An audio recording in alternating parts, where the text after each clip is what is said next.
I'm Corinne Schaefer, and welcome to Create Outside the Box. In this episode, I will be speaking with illustrator and coffee enthusiast, Chelsey Hill, but you might know her better as her online alter ego, the Illustrating Diva. We're going to sit down and talk about coffee, Callas, and being creative. If you're interested in watching our video, please visit the Creative Operations YouTube channel under the playlist Create Outside the Box. Also known as the Illustrating Diva, Chelsey Hill is a New York City illustrator with a love of all things glamorous, humorous, and colorful. Her works are often inspired by eccentric New Yorkers, as well as legendary musicians and performers. Chelsey specializes in and absolutely adores creating illustrations for music organizations. When she's not illustrating, she's growing her shoe collection, drinking fancy overpriced coffees, and avoiding pigeons. So I would like to give a big welcome to Chelsey Hill to Create Outside the Box. Thank you so much for talking to me today. Well, thank you, Corinne. And I'm happy to be here and honored that you want to talk shop. Well, I'm honored because this part is normally where I introduce somebody and we talk about how we know each other, and we are meeting for the first time. We are. In this interview. And it's because I'm a huge fan. I can't even remember how I discovered you. I just kind of found you on Instagram, and your stuff is just so whimsical and fun and colorful and witty. And I just love it. So I wanted to learn more about you and your artistic process. One of the things that I was learning about you as I prepared for this interview is that you come from multiple generations of performing and visual artists. How did that influence your getting into the arts, and did that help you kind of navigate what to expect and the ups and downs of the career? Well, definitely influenced it. I mean, my mom's a professional flute player based in Omaha. My dad has worn many creative hats. Was a cartoonist. His father was a modern artist. Was a professor at a university. So I definitely grew up exposed to classical music and symphonic works and opera at a young age, musical theater, as well as kind of old school cartoonists like Hilary Knight, Myra Kalman, who's like a famous New Yorker illustrator who I adore from my dad's side. So I definitely had both sides covered by one parent. Like one was the music side, one was the art side. So I was definitely encouraged, and the arts were valued in my family. And I'm from Nebraska, so I like to say that I'm the oldest of four, and we're all, musical theater artists, musicians. In my case, I'm the visual artist, just a very eccentric New York family based in Omaha, Nebraska. In terms of preparing me for it, we never really talked about the artist lifestyle. It was just, if you want to do this and you love it, pursue it. And I was always supported. I have a degree in musical theater. So that was more my art form. My parents were very supportive of that, and, came to every competition and, drove me outstate to audition for places. And then when I moved to New York, when I kind of switched gears to illustration, they were thrilled. So, I've always had the support, but we've never had the, this is what being an artist means. It's more like, you can figure it out and we believe in you. And I think for me, that's helped me because I don't have the, the fear attached to it that I think a lot of my peers have had with parents. But my mom's side, her grandfather was a professional musician. He played with Lawrence Welk and did the big band scene. So she grew up, hearing what that lifestyle was like, and decided for herself that she didn't want that. She wanted to stay local. But with her kids, I mean, she was very honest about her grandfather's experiences, albeit from the 30s and 40s. Yeah. I mean, still things you can apply to today. And my dad's father, showed regionally and was pretty well known within the modern art community within the Midwest. And same thing, he saw that lifestyle and then kind of told us what that was about too. So I didn't go into it blind, but I didn't have the fear attached to it. They never told me not to do it, or, you're going to really have to struggle. You need to like have a day job. It was always just go for it. Yeah. There wasn't this added pressure to it, because I think you're absolutely right. I think the fear and the pressure gets in the way. Oh yeah. And sometimes it's not even fear and pressure that our loved ones or our family are actually putting on us. We just think they have this expectation of us and we put it on ourselves, which is kind of crazy. So that must have been very freeing to just be like, I know where I am. They know where I am. I'm good to go, Yeah. And with that, I really learned to trust myself, and, I moved here specifically to sing. I was a choral ringer for a while. And when I transitioned into illustration, that really resonated with my artistic expression more than singing ever did. They were like thrilled. They were excited. They were my biggest supporters, even though that's not why I moved here. Very excited whenever I called them to like know what I was up to and encourage like my own personal projects. I give my parents a lot of credit for just helping me and my siblings truly know who we are as artists and trusting in our inner voice. So no fear attached to the lifestyle, only like endless possibilities and enjoy the adventure. Like that's what I grew up with. Yeah, I like that attitude. That's a good attitude to have. You're kind of getting ahead of me a little bit. Oops. In the sense that, we know that you're comfortable and you love your life now as an illustrator. But as you mentioned, you started off studying musical theater and opera. Yeah. Yeah. When in high school, middle school and high school, I was definitely the singer of my peer group. I was the one that did, Nats, and not only like the local, regional, national, did the classical singer magazine competition. Like I loved opera from a young age. Like I was a nerd about it. I always listened to it. That's all I listened to. I wanted to go to symphonies. Like for my birthday, my parents bought me Renee Fleming tickets. Like when I was 10, like I was that kid. And so that to me was such an identity piece. So I went to school for musical theater, kind of like double majored in music so I could get a little bit more of the classical track. Moved to New York because I had met a playwright who like lined up a lot of Broadway auditions. So I kind of hit the ground running. Was here, auditioned, became like a choral ringer. And about a year and a half into living in New York City, I just was not resonating with me. I wasn't enjoying it anymore. Yeah. I think, the industry's hard. Particularly like if like I moved to New York City, not really knowing that many people. Mm-hmm. So just the hustle and the showing up at 6 a.m. for auditions kind of killed the fun for me.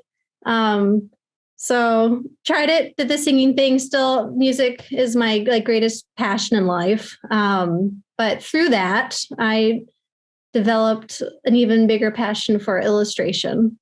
Yeah. And I love that because you show your love for music through that illustration. Yeah. I just wonder, like, as a kid, having both sides represented in your family, did you feel like you had to take sides? Did you feel like it had to be either or? Because I feel so many people limit themselves because, as you said, like it was such a big part of your identity. It was how you labeled yourself, like you were the singer out of everybody. And then when you started going down the path and started, actually creating the career in New York and seeing what it actually was like, and you're like, yeah, I don't know, this isn't resonating. But it's not resonating. Like I have to, create a whole new identity. And does that mean totally giving up this? Does it mean stepping into something new? Now you embraced it. I get the sense that you're like, I'm ready. I'm not afraid of this. I'm just, Chelsey 2.0. But I think for a lot of artists, it's hard because they cling so much to one identity and they don't look at it as expanding. And I actually don't think people have to choose all the time. Like if you love being an illustrator, but if you wanted to do a concert and, next year, just for you, just for fun, Chelsey, the illustrator, can still do that. So I was just curious if you ever felt that, but it sounds like your family was just supportive no matter what you did. And you didn't feel the struggle with that. Never from them. Initially when I did that transition, I had a lot of actual vocal issues. And so I think that was the tough component. And so for me, I mean, I was always visual. Like even just when I was singing, I was a spectacle. I always coordinated my outfits to the rep. Like I enjoyed that part of it. Like in my undergrad, I worked in the costume shop. I did all the the renderings. And so that was still very much so a part of my life. My identity was more as the singer, but that talent was always there. So when I kind of went through a little bit of a vocal crisis and I was going to ENTs, to me, the visual side was the way to cope with that. And then it just expanded from there. Doing better now. Obviously, the singing's still a big part, but I think it was initially that vocal stressful period where things were not quite clicking. That identity piece was a little tough, but it was about 6 months. Yeah. And then I hit the ground running and I was like, I love drawing. This is awesome.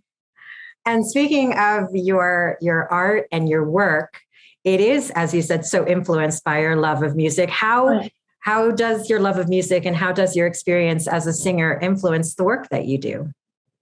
Well, I've always loved people's stories. Even when I was young, I would pick an opera singer I really liked and just learn everything I could about them, like their life, how they, like where they grew up, how they became, the artists that they are. So a lot of my subject matter is it's opera singers. It's Maria Callas, it's Joan Sutherland. It's people that I grew up listening to. My kind of unique spin on it is that I also love fashion and kind of like in humor and wit. So it's taking subject matters I like, it's an homage to them, but dressing them in clothes that I would love to wear, putting them in like colorful situations, trying to make them more accessible to people who maybe have never heard of them, like putting like a fun spin on it. So that's truly where music and like the love of like the performer and the life of the performer has influenced my work as a visual artist. I'll do like some like kind of nerdy things. Like I did like a cigarette solfege series called Sigfege. So it's the cigarette hands or the solfege hands with cigarettes. So just quirky things like that. I did also like a chart with musical fox, but they didn't make sense. They're very nonsensical. Mm-hmm. So it was like the spinto soprano just is like yappy yorkie. Like the descriptions don't actually make sense with like the vocal description, which is what it's when you hear like a flock, you're like, what is that even? So you can kind of make it your own thing. So I do like nerdy things like that, but typically my subject matter, it's performers and, it's celebrating people that inspire me and that have impacted, my life growing up. Like I would just listen literally for hours to like Callas or Renee Fleming and just like daydream. Like the music was kind of a catalyst to letting my mind wander and just like opening up like daydreaming imagination. So I think it's always been connected. Who knows where it'll expand to? Like right now I like drawing people, but 2 years from now, who knows like where the inspiration will spark. I love how, as you were talking about how, yes, you love all of these figures, but then you were taking and drawing on these other loves that you have, fashion and glamour, and kind of the idea of like updating these opera icons in a like more modern sense. And I think that's what has drawn me to your works as well, because it's Joan Sutherland, but like, I don't know, in like Florida glam and bright colors, like you never seen her. And it works. Like I love it so much. And the thing that I find, and it's not everybody, I am generalizing, but I find sometimes that the classical art forms, they struggle so much to update and stay relevant and cool while maintaining authenticity. And I think that because you're bringing so much love, like the love of the individual singers, but also like the love of fashion and just wanting to tell the stories. That's why your work comes off as fresh and authentic at the same time. I mean, what goes into, when you're creating like my t-shirt, with Callas, how do these ideas come to you? There's no method to my madness. I mean, I'm a professional daydreamer. I mean, I can be walking down the street and see a coat that I like in the window and just like my mind will then just go like, who would wear this? Like, how can this be funny? Like, what kind of shoes would pair well with this? What opera singer would I put in this? And then I let my mind wander. For your shirt, it was a series with Opera 360. And so I was bored and I love Opera 360. And I asked Eugenia if I could do like a Callas series for the Maria Monday, but do my spin on it, which was really fun. And she's like, absolutely. And so then we made it into a contest. And then people got to vote on their favorite, which is the shirt that you're wearing, that one. Yeah. I mean, if I'm able to collaborate with people, that's fun because it also offers like another like perspective or just a person to like, maybe I can get inspiration from, or a different like view on something, or like incorporate like a challenge, like, only if we draw with this color, like what would that look like? And you've had some really awesome collaborations. I mean, not just Opera 360, but you've had Girls Who Conduct, which is I love that one. Cool mission. You've had your own Women Composers Alphabet series. I did. And that got picked up with the Boulanger Initiative. That's amazing. It's very cool. It's kind of put it more at a national level than what I could have done on my own, just based on their network. So it's like, I mean, nothing brings me more pleasure than seeing like the Women Composers Alphabet poster in a classroom, like in Ohio. Like, that's awesome. Like, that's the best thing ever. No, it's amazing. It's really amazing. So speaking of these collaborations, you've collaborated with different opera houses. You've collaborated with different groups. What have been some of your favorite collaborations, and who would you like to collaborate with? I mean, anything for a music organization it just feeds my soul. I mean, I worked at the Met Opera before the shutdown. I was a wardrobe dresser. And through that position, I became very close with the Met Opera Chorus. And so then they hired me as an illustrator, and I illustrated their logo. So that one's really special. So I got to draw a lot of the costumes that I handled. So it's fun. So that's up there. I just finished poster design for Baltimore Musicals, and I had done it's for a phenomenal women's concert series, which I had done right before the pandemic shut down 2 years ago. So that's lovely. Girls Who Conduct, getting to draw a different conductor, which we're starting up again tomorrow on Thursday. Oh, cool. So it's still continuing. And also just then hearing from the conductors, like it's a thrill, that they like their likeness.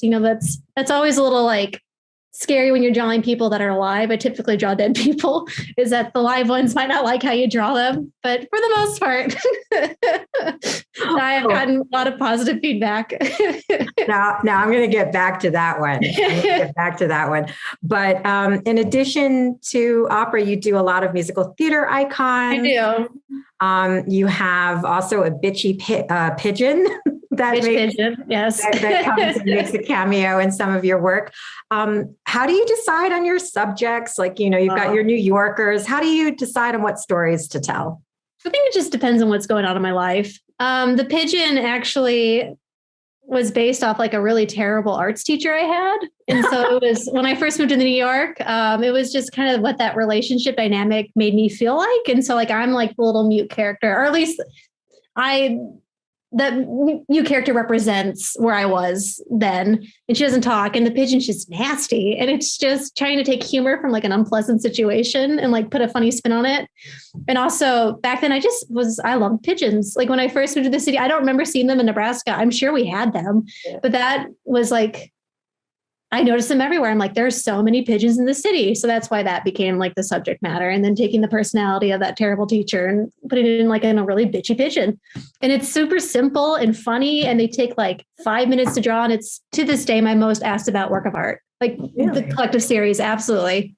Wow. That's hilarious. Haven't done too much of him lately. And then what was the other series? New Yorkers. Yes. Just the vibrancy, different personalities, characters that I see. My first series I did 4 years ago that actually kind of got me a little bit of traction it was a 100-day New Yorker challenge. So every day I do a different type of New Yorker with 6 funny facts. And it was like Times Square Elmo, just things that you would never see in Nebraska. Just like an old lady with a cart, like trying to go down the subway, just very New York specific things. Mm-hmm. So yeah, it just depends on where I'm working, like what I'm seeing every day. That tends to like influence what I create and what subject matters I draw for, So life inspiring art. Yes, always. It always has to draw from some type of personal connection. Okay, but you were saying personal connection in general, you'd prefer not people you actually know, or yes, people that that are icons who've passed away. But you have done, some works of living artists. I have. It's always nerve-wracking. And a lot of people will know you on social media as Illustrating Diva. Yes. In putting everything out there on Instagram, Facebook, all of these different platforms, have you heard back on any artists? Yes, several, which is a thrill, and none that were nasty. Like, knock on wood. Yeah, several artists that I grew up listening to. And Wow. So for me, it's like just like a total geek out moment. And like, I'm trying not to come off like a nerd. Drop a name or two. It's Stephanie Blythe. Like, I just love, and she's the loveliest person. We became Facebook friends, and she was in the 100 Day series. I saw her perform as this like glitter unicorn on the Met's the Pride Parade float. So I did like a little illustration of her, and that's how we connected. Juliana Hall, like I grew up singing some of her art songs, and I drew her for a Phenomenal Women poster, so she loved it. Randy Rainbow owns my mug. I was going to ask about that, because I was like, does she have any cool celebrity fans? And I was trying to go back, because I could have sworn there was a Randy Rainbow story that he owned one of your mugs. Oh yeah. He posted the Elaine Stritch mug. And I love that. Like that one, because I feel like I have a thing for Elaine Stritch. Like I want to be her when I'm now, you know what I mean? But when I'm 80, she's just does not care. And it's just ballsy. And I have this mug of her just lounging, just this classic ingenue. And I feel like that sums up my type. And so Randy Rainbow likes that mug, and he posts a lot of stories like him, pouring like a Keurig coffee into the Elaine Stritch mug. So then I have people reach out. They're like, did you design this? I'm like, yeah. Have no idea how he found it, but he did. That's awesome. Speaking of social media, you were not always the Illustrating Diva. I was not. You used to be the coffee hooker. Yeah. Yeah. So I came up with that name when I was 12. I love coffee. I always, it's my favorite accessory. I'm never without a coffee. I was coffee hooker. I started Instagram, not for illustration, just to post all like the bizarre things I like would find around New York, And then when I started drawing, people started noticing me and tagging me, and it was like kind of like higher, classier institutions being like, "Thank you, coffee hooker," and I'm like, I need to change this. I trademarked it. I own it. I even like have another Instagram account of coffee hooker just so no one else takes the name. But then I was like, what's still me, but a little bit more like palatable for like different, institutions and organizations. And that's where actually with the Met Opera Chorus, we did a brainstorming session once during Knock Knotin', and they're like, Illustrating Diva. I'm like, perfect. Yeah, it is perfect. But I still have a soft spot for coffee hooker. And, thank you. Me too. And you do. I am a coffee hooker. Yeah. And you have it trademarked. And so I think it's my hidden desire to like have you do a coffee table book called Coffee Hooker. A coffee hooker. So. Well, yeah, it would pair well. Coffee Hooker is they're my initials. I'm Chelsey Hill, and Coffee Hooker is obviously Coffee Hooker. And it's my heightened illustrated self. So it's kind of like, did you ever watch Fleabag? Like that character's name is Fleabag. So it's Coffee Hooker. But it'd be funny to see her like misadventures. Obviously very heightened, and just wears like the most like outrageous things, which I wear outrageous things, but she like takes it to like the nth degree. A whole nother level. Yeah. Well, I would definitely buy that book, and I'm curious for the future to see what Coffee Hooker gets up to. Adventures. I'll put that on the back burner. She still lives. What new and exciting projects do you have for the future? What's coming up? Well, I just finished actually quite a bit in the last week. So right now I'm in a little bit of a lull period, which is nice because my brain needs to kind of rest a little bit. More personal projects. I don't know what they're going to be yet, but I want to do more series. Mm-hmm. So whenever I get any inspiration, then I usually just dive head in. But right now I'm a little bit of a lull, which is not bad.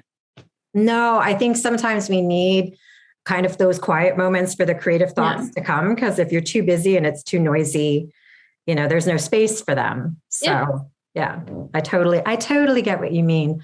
But if people want to get in contact with you? Because you do collaborate with organizations. You also collaborate with individuals. If someone wanted to collaborate with you, or if someone wants to just enjoy your work, where would they find you?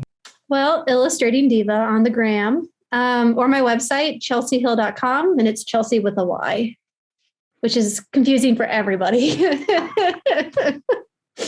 And I'll include all of the information in the show notes so you know where to find Chelsey and all of her amazing illustrations. Thank you so much for taking the time today to speak with me. It's been a pleasure, and I can't wait to see what else you come up with.